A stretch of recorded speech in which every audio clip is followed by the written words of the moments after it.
Hello student, welcome my YouTube channel. मैं दिलकुश सैनी, आप देख रहे हो मेरा डी मैथ चैनल, जहां पर मैं 9th 10th 11th 12th के कुछ इंपॉर्टेंट टॉपिक्स और चैप्टर के ऊपर वीडियोस अपलोड करता हूं। जैसा कि आपको पता है, अगर आप वीडियोस देख रहे हो तो अभी मैंने जो स्टार्ट कर रखा है वो 10th क्लास के लिए चैप्टर नंबर 8 चल रहा था अपने पास।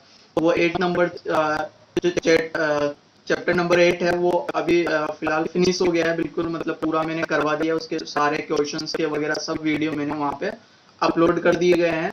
अब मैं स्टार्ट करने जा रहा हूँ क्वाड्रेटिक इक्वेशन, क्योंकि ये भी एक कहीं ना कहीं इसमें से बड़े क्वेश्चंस आते हैं और ये भी अपने आप में एक हार्ड चैप्टर होता है रहता है। तो इससे पहले मैंने पॉलिनोमियल पढ़ा है, तो ये अच्छे से समझ में आ जाएगा। क्वाड्रेटिक इक्वेशन के बारे में अपन डिस्कस करेंगे। चैप्टर नंबर 4 है, 10th क्लास के लिए अपन पढ़ रहे हैं। तो आइए अपन स्टार्ट करते हैं। आज बिल्कुल बेसिक्स की बात करेंगे अपन ओनली, कि क्या क्या होता है, किस टाइप से होता है। बाकी क्वेश्चंस वगैरह वो नेक्स्ट वीडियो में अपन करेंगे। तो आइए लेट्स नाउ स्टार्ट करते हैं। तो देखिए, अपन बात कर रहे हैं यहाँ पर क्वाड्रेटिक इक्वेशन की। क्वाड्रेटिक इक्वेशन किसकी बात कर रहे हैं? क्वाड्रेटिक इक्वेशन की बात कर रहे हैं अपन, कि क्वाड्रेटिक इक्वेशन क्या होती है। तो देखिए, क्वाड्रेटिक इक्वेशन पढ़ने के लिए आप लोगों को देखिए, पहले तो वेरिएबल्स क्या होती है, टर्म्स क्या होती है, लाइक डिसलाइक सारा अपन को मालूम होना चाहिए।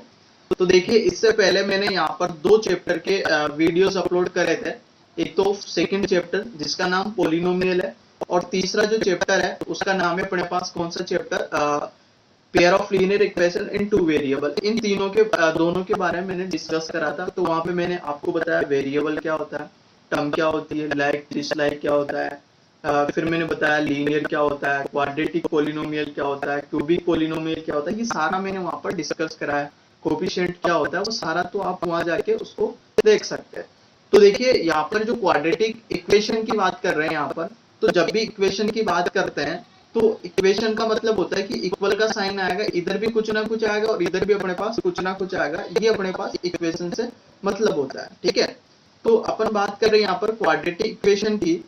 तो देखिए, क्वाड्रेटिक इक्वेशन तो यहां से स्टार्ट करते हैं। अगर बेसिक्स इसकी देखी जाए कि क्वाड्रेटिक इक्वेशन जो चैप्टर है इसका स्टैंडर्ड फॉर्म क्या होता है। अगर इसके स्टैंडर्ड फॉर्म की बात करें, स्टैंडर्ड फॉर्म की बात करें, अगर अपन स्टैंडर्ड फॉर्म की बात करें तो वो होता है a x square plus b x plus c equal to 0। ये होता है अपने पास, क्लियर है। अब अपन बात कर रहे हैं यहाँ पर अपने पास ए की जो वैल्यू है इज नॉट इक्वल टू क्या होनी चाहिए, 0 होनी चाहिए। अगर अपने पास यहाँ पर ए की वैल्यू 0 हो जाती है तो अपन यहाँ पर जो क्वाड्रेटिक इक्वेशन है वो अपने पास लीनियर में हो जाएगी, क्योंकि अपने पास बी एक्स प्लस सी रह जाएगी अपने पास, क्लियर है, इक्वल टू 0। ये चीज अपने पास रह जाएगी। तो ध्यान रहे आप लोगों को कि यहाँ पर जो ए की वैल्यू है ना वो 0 नहीं होनी चाहिए। अगर ये 0 हो जाती है तो फिर अपने पास ये क्वाड्रेटिक नहीं रहेगी, क्योंकि यहाँ पर जो डिग्री है ना, क्या डिग्री की बात कर रहे हैं, डिग्री यहाँ पर 2 होनी चाहिए। अगर यहाँ पर डिग्री 2 होती है तो अपने पास ये क्वाड्रेटिक इक्वेशन रहेगी। डिग्री का मतलब होता है हाईएस्ट पावर। ऐसे इक्वेशन जिसमें हाईएस्ट पावर कितनी होनी चाहिए, 2 होनी चाहिए। हाईएस्ट पावर कितनी होनी चाहिए, 2, वो अपने पास क्वाड्रेटिक होगी। तो इसकी स्टैंडर्ड फॉर्म की अगर सिंपली अपन बात करें यहाँ पर, तो यहाँ पर अपन ने यहाँ पर क्वाड्रेटिक स्टैंडर्ड फॉर्म की बात कर रहे थे अपन अभी। तो स्टैंडर्ड फॉर्म मैंने लिखी है a x square plus b x plus c equal to 0, where a is not equal to 0। A की वैल्यू 0 नहीं होनी चाहिए। अब फॉर एग्जांपल अगर अपने पास, तो यहाँ पर जो ए बी सी है ना, ये कांस्टेंट है, ये इंटीजर है, रियल नंबर हो सकते हैं, कुछ भी हो सकता है। ऐसा जरूरी नहीं कि इंटीजर है, पर्टिकुलर इंटीजर ही आया है, नेचुरल नंबर आया, एक रियल नंबर आ सकता है, कुछ भी आ सकता है, ठीक है ना। रियल नंबर से ले लेते हैं अपन। तो ये क्या है अपने पास, कांस्टेंट है, ठीक है। और ये वेरिएबल है, जो एक्स आ रहा है ना इसमें, एक्स स्क्वायर एक्स, ये वेरिएबल है अपने पास, क्लियर है। तो देखिए, यहाँ पर अपन बात कर लेते हैं जिस फॉर एग्जाम्पल, अगर अपन एग्जाम्पल देखें कि क्वाड्रेटिक इक्वेशन का, तो जैसे 4x square plus 4x plus 1 is equal to 0, ये भी क्वाड्रेटिक इक्वेशन है। आपसे बोला जाए 4x square plus 3 is equal to 0, ये भी क्वाड्रेटिक इक्वेशन है। आपसे बोला जाए 4x square plus 3x is equal to 0, ये भी एक अपने पास क्वाड्रेटिक इक्वेशन है। क्लियर है? अब देखिए, जब भी आपसे पूछा जाए, क्योंकि आपको ये क्वेश्चन आना चाहिए नॉर्मली, यहाँ पर अगर क्वेश्चन ऐसा आता है कि आपको ये क्वेश्चन आना चाहिए, जैसे मान लीजिए आपको यहाँ पर एक क्वेश्चन दे दिया कि आपको ए, बी और सी की वैल्यू लिखनी है, ठीक है ना। आपसे बोला जाए यहाँ पे √2 x² -3 = 0, एक तो ये दे दिया, ठीक है। दूसरा अपन को दे दिया 3x² -√2x + 3 = 0, एक दे दिया अपन को 4x² माइनस का √3x = 5, ये दे दिया अपने, ये तीन इक्वेशन दे दी अपने पास। और ये अपन को बता रहा है कि ए बी सी की वैल्यू इंडिकेट करिए, मतलब ए बी सी की वैल्यू इसमें से बताइए कंपेयर करके। तो आप लोग तभी बता सकते हो जब आपके पास क्या होनी चाहिए, स्टैंडर्ड फॉर्म होनी चाहिए, किसकी, क्वाड्रेटिक इक्वेशन की। अगर आपको स्टैंडर्ड फॉर्म मालूम नहीं है ना क्वाड्रेटिक इक्वेशन की, फिर आप लोग नहीं कर सकते उस चीज को। क्लियर है? क्योंकि अपन कंपेयर किससे करेंगे? अरे भाई कंपेयर किससे करेंगे जब आपको पता ही नहीं है कि जिससे कंपेयर कर रहे हैं वो चीज आपको याद ही नहीं है, तो फिर कंपेयर करोगे किससे? ठीक है, तो इस बात का ध्यान रहे। तो अपने पास इससे कंपेयर करेंगे ax² + bx + c = 0। पहली बात तो अपने पास जो भी इक्वेशन दे रखी है वो इस फॉर्म में होनी चाहिए, मतलब ऐसे, और इधर इक्वल में क्या होना चाहिए, 0 होना चाहिए। क्लियर है? तो अगर इसकी बात करें तो देखो इक्वल में 0 है, मतलब ये तो हो रही है, लेकिन इसमें 3 टर्म है, इसमें 2 ही टर्म है। समझ में आ रही बात? इसमें अपने पास स्टैंडर्ड फॉर्म में 3 टर्म है, कितनी फॉर्म है, 3। यहाँ पर अपने पास 2 है, तो इसको 3 फॉर्म बना सकते हैं अपन। कैसे? देखो यहाँ पर x² आ रहा है, इसमें भी x² आ रहा है, मतलब x² वाली टर्म है, यहाँ पर एग्जिस्ट है। लेकिन bx, यहाँ पर x वाली टर्म नहीं है, तो x वाली टर्म को अपन ऐसे लिख सकते हैं √2x² + 0.x, मतलब 0 × x, जिसका मतलब 0 होता है, कोई इफेक्ट नहीं पड़ेगा इक्वेशन पे, और माइनस का 3 = 0। अब देखिए यहाँ पर इसमें जितने टर्म है ना उतने टर्म इसमें हो गई। अब आप डायरेक्ट कंपेयर कर सकते हो। देखो x² के साथ जो आता है ना वो एक ही वैल्यू होती है, तो यहाँ पर देख लो x² के साथ कौन आ रहा है, x² के साथ √2 आ रहा है, तो एक ही वैल्यू √2 हो गई। अगर देखा जाए b क्या होता है, b जो x का कोफिशिएंट भी बोल सकते हैं भाई, उससे क्या मल्टीप्लाई हो रहा है, तो x का कोफिशिएंट 0, जिसको मतलब b बोलते हैं, और c का मतलब होता है यहाँ पर कांस्टेंट टर्म। कांस्टेंट टर्म याद रखा -3, ध्यान रहे साइन विद साइन लिखना आपको। क्लियर? तो इस टाइप से अपन इनको बता सकते हैं ए बी सी की वैल्यू। देखिए इसमें तो आपको डायरेक्ट तीनों टर्म दे रखी है अपन को, यहाँ पर तो अपन को तीनों टर्म दे रखी है, तो आपको पता है ये किसकी वैल्यू है, ये ए को इंडिकेट कर रही है, ये जो माइनस का √2 है ये बी को इंडिकेट कर रहा है, और ये कांस्टेंट टर्म ये सी को इंडिकेट कर रहा है। तो ए बी सी की वैल्यू अपन यहाँ पर सिंपली निकाल सकते हैं। क्लियर है? बात करते हैं इसकी। अब देखो इसमें इक्वल में 0 है, बट इसमें इक्वल में 0 नहीं है, तो पहले इस जो 5 दे रखा है ना इसको इधर लेके आते हैं, तो अपने पास हो जाएगा 4x² माइनस का √3x, और ये इधर आएगा तो माइनस का हो गया =0। इसको अपन ने सिंप्लीफाई कर लिया, किस फॉर्म में चेंज कर लिया, क्वाड्रेटिक इक्वेशन के स्टैंडर्ड फॉर्म में अपन ने इसको चेंज कर लिया। क्लियर है? अब देखें कि ए बी सी की वैल्यू क्या है सर, तो ए की वैल्यू यहाँ पर 4 हो जाएगी, ठीक है। अगर बी की वैल्यू देखें तो माइनस का रूट, क्योंकि बी कहां पर मिलता है, एक्स का कोफिशिएंट ही तो होता है देखो, और सी क्या होता है सर, कांस्टेंट टर्म होती है, तो कांस्टेंट टर्म हो गया -5। बोलो समझ में आया कि नहीं आया? ठीक है। अब बात करते हैं यहाँ पर आगे, अब बात आगे करते हैं। देखिए समझ में आ रही चीज? अब बात करते हैं यहाँ पर अपने पास, मैंने यहाँ पर लिखा है कि ax² + bx + c = 0, ये एक मैंने स्टैंडर्ड फॉर्म लिखी है किसकी, क्वाड्रेटिक इक्वेशन की। क्लियर है? अब इसमें से x की वैल्यू आएगी कुछ ना कुछ, अब कितनी आएगी भाई, x की वैल्यू कितनी आएगी वो भी देख लेते हैं। तो जितनी डिग्री होती है ना, जितनी डिग्री होती है उतनी आती है, डिग्री 2 है तो x की वैल्यू कितनी आएगी, 2x की वैल्यू आएगी। क्लियर है? तो जो भी x की वैल्यू आती है ना यहाँ पर निकल के, वो उसको बोलते हैं रूट्स। उनको क्या बोलते हैं, रूट्स बोलते हैं। क्या बोलते हैं उनको, रूट्स बोलते हैं। समझ में आई बात? उनको क्या बोलते हैं अपन, रूट्स बोलते हैं। जो भी इनसे अपन x की वैल्यू निकाले वो होते हैं अपने पास रूट्स। जब अपन ने पॉलिनोमियल सेकंड चैप्टर पढ़ा था, तो आपको अगर याद हो तो वहां पे अपन ने क्वाड्रेटिक इक्वेशन ऐसी थी, ax² + bx + c, quadratic equation नहीं, क्वाड्रेटिक पॉलिनोमियल ऐसी थी, इक्वल में कुछ भी नहीं था।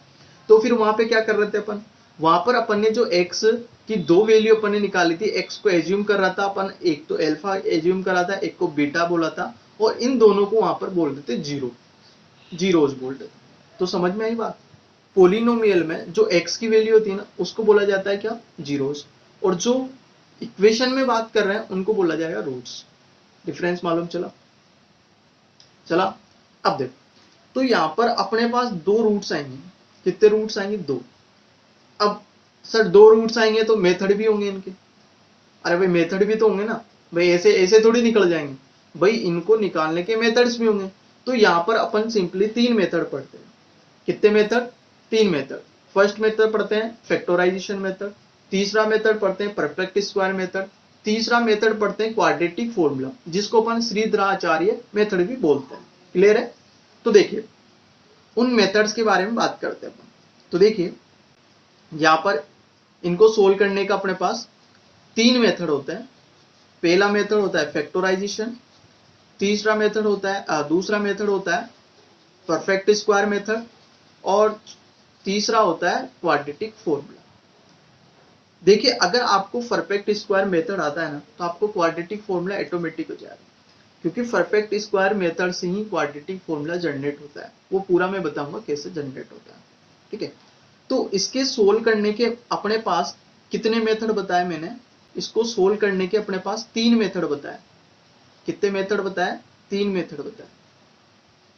क्वाड्रेटिक इक्वेशन को सोल्व करने के तीन मेथड होते हैं। फर्स्ट मेथड देखिए फैक्टराइजेशन मेथड।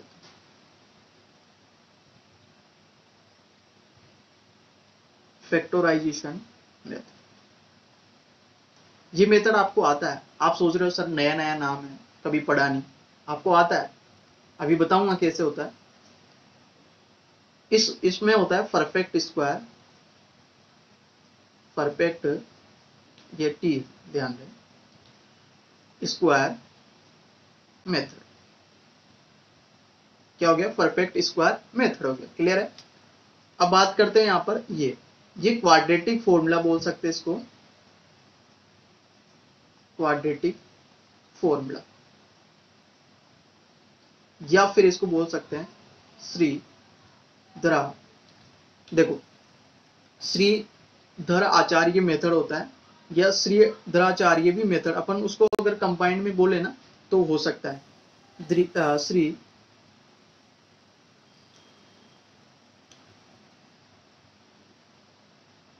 धराचार्य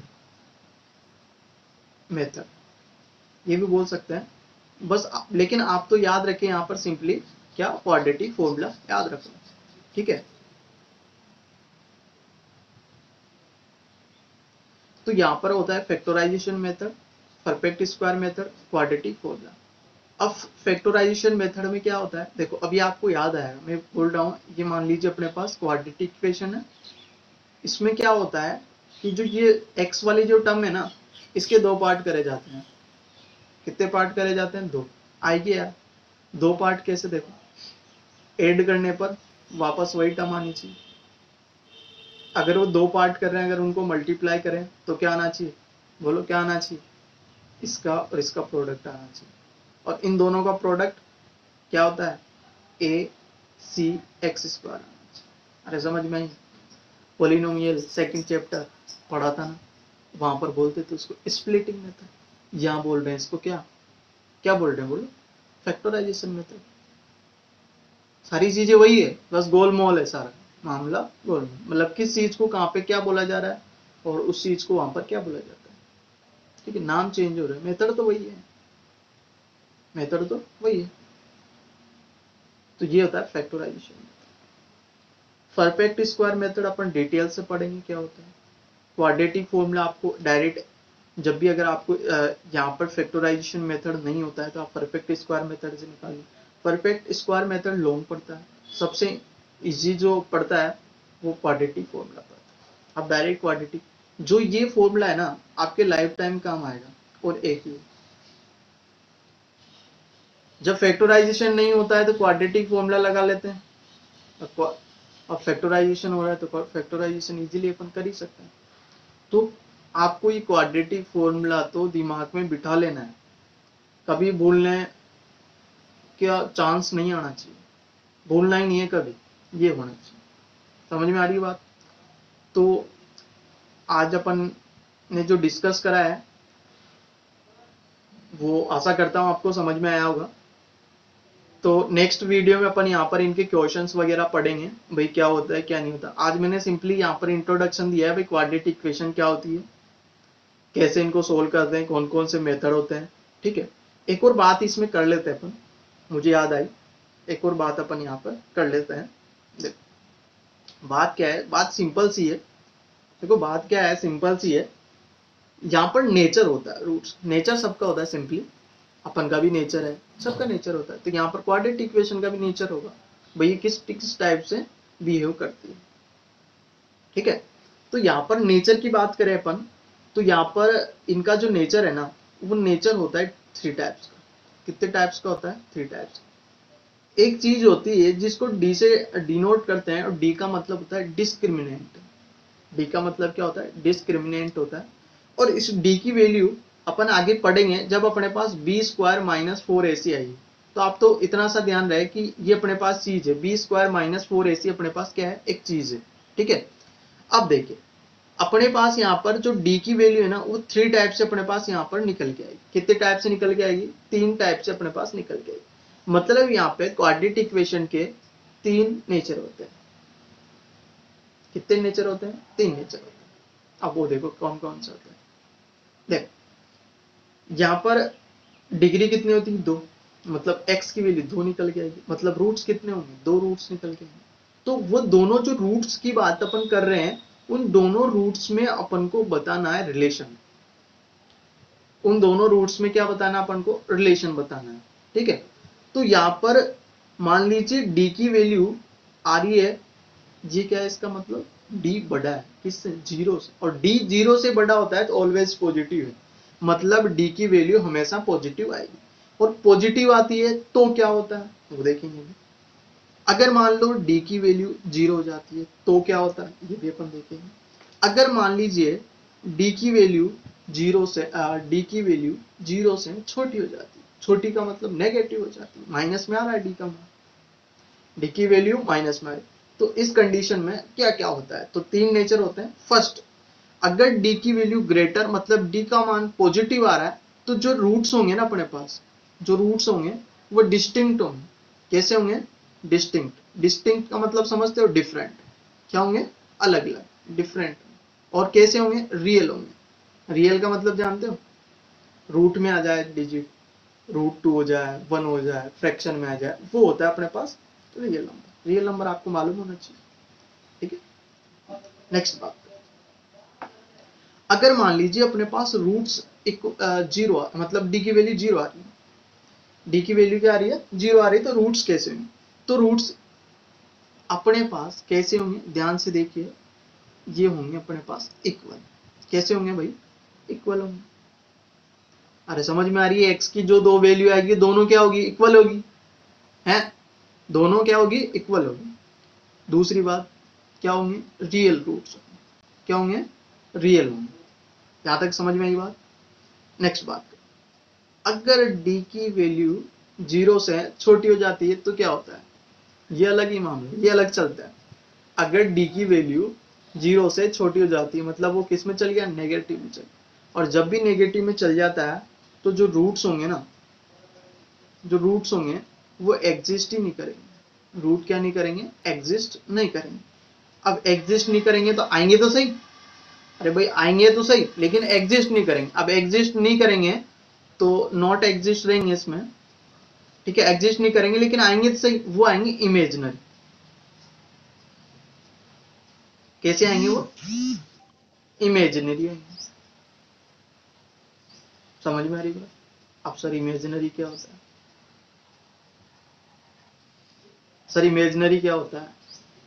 इमेजिनरी क्या होता है?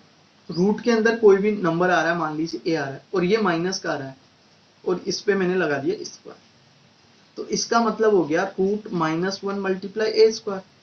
अगर आप जानते हो, आपका बेसिक्स अच्छा है, तो ए स्क्वायर का तो होता है स्क्वायर रूट ए हो जाता है। अंदर क्या बचा? -1। ये जो माइनस अंदर 1 बच रहा है रूट, ये इमेजिनरी नंबर है, इसको बोलते हैं आयोटा। क्या बोलते हैं इसको? आयोटा, इसका मान होता है √-1 इज इक्वल टू होता है आयोटा। समझ में आई बात?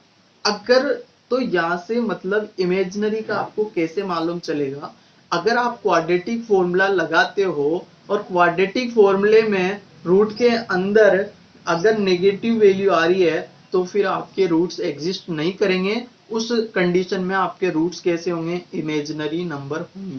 क्लियर है, समझ में आया? तो आशा करता हूँ आज मैंने जो भी कंटेंट आप लोगों के लिए डिलीवर करा है वो आपको समझ में आया होगा। तो नेक्स्ट वीडियो में मिलते हैं। थैंक यू, धन्यवाद।